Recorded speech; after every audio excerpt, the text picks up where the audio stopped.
So racism was there, and I had a chief told me that he was gonna make it so hard for me through Hell Week that I wasn't gonna make it.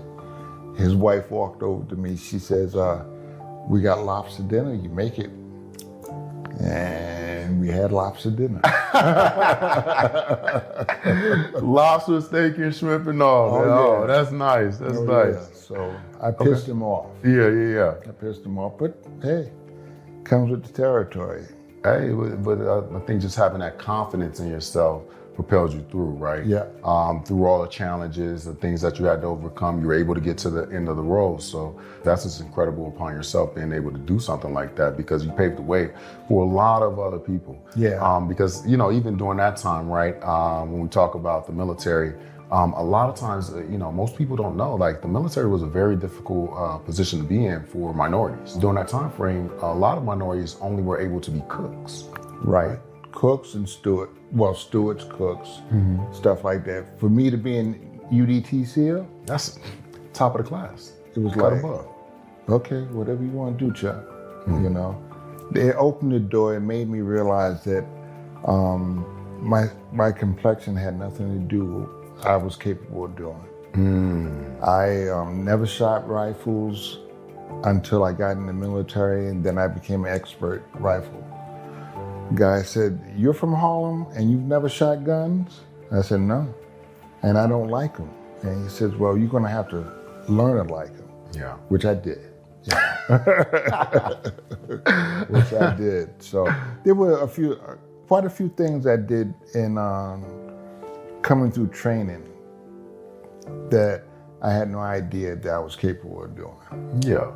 I mean, it just pulled the best out of you, right? Yeah, it did. Yeah, that's It really great. did. That's great. By being, it sounds like a lot of identifiable leaders were, in your journey of life, right? Yeah. Getting to the point of becoming a SEAL, right? Can you give me your philosophy or perspective on team building and leadership, just leadership, just in general? Leadership. Yeah. I guess the easiest way to say it is every man in that platoon could do the same thing another man could do. We were all combat ready. We were all medically able to give take blood, shots in the field, because most of the corpsmen didn't really go as far as we went. So we had to pull and take from one another. Yeah. So at any given time, if, say for instance, Jerry fell down, I would have to pick up for him Gotcha. and lead. Whatever he was doing, I had to be able to do it as well. Having that next man up mentality. Right. Yeah. So yeah. it was it was very interesting, still very hard, and training never stopped. Once you got through Bud's training, it just began. Yeah. And I always wanted to be a diver. And I went to second class diving school. My original diving was in Key West, Florida, which I fell in love with deep dives and stuff like that. And we also dove the best rebreathers. I swam from Rosie Roads to Puerto Rico. We swam from, I can't remember the name of the island where we swam to Rosie Roads. And it was a 10-hour underwater swim with this tank on your back. So when I got out, all I could do was stand up straight. I couldn't bend over for a while. I bet. So I put my body through a lot. Yeah. A lot. Just over time, I mean, going through that training, rigorous training, that's tough. Just over time, just getting wore down.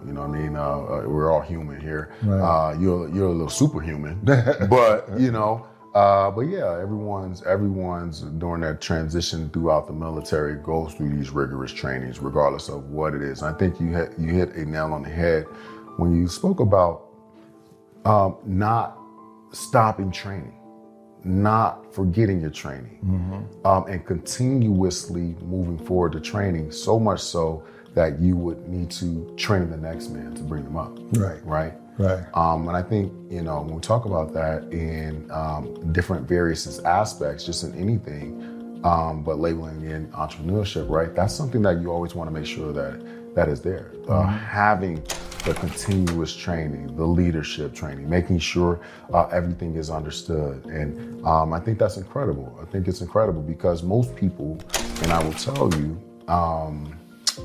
it is very difficult to have that mentality, right? We talked about it before, just not continuously being a forever learner, right? Most people think they know it all once you get to a certain age. I got to a point where, I start understanding how much I don't know. Yeah. Right. Right. And again, with your accolades, is just being able to learn from someone like you is incredible because now it gives somewhere a pathway of understanding, hey, you can't stop. You can't stop learning. You're right. Yeah. You're right. Yeah. Learning is a situation that you need, and you have to always expect more because I've only had 2 jobs in my life.